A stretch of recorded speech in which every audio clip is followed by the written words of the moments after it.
if we're neglecting one of the most important spiritual disciplines, but we don't realize it?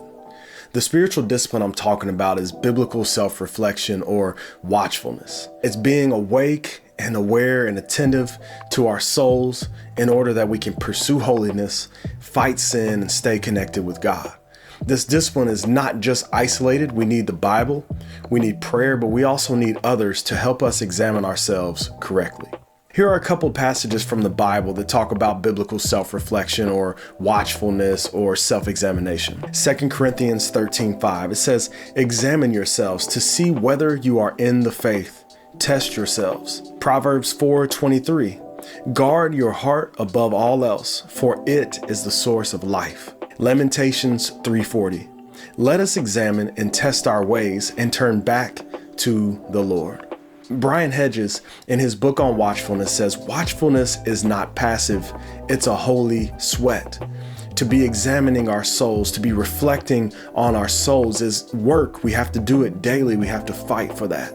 But why is it so important? If we're not doing it, if we're not really hearing a lot about it, why is it so important?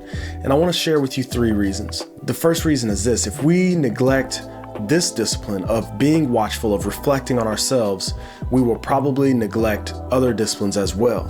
We won't read as much. We won't pray as much. We won't attend church. We won't be in community with other believers. And if we do, we often do it from the wrong heart because we're not reflecting on our hearts.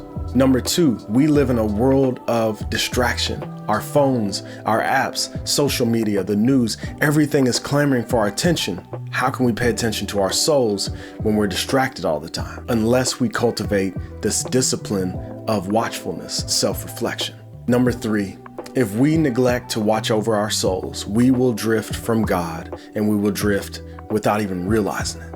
Now, we cannot forget the gospel in all this. The gospel is what drives us to examine ourselves. The gospel is what empowers this examination.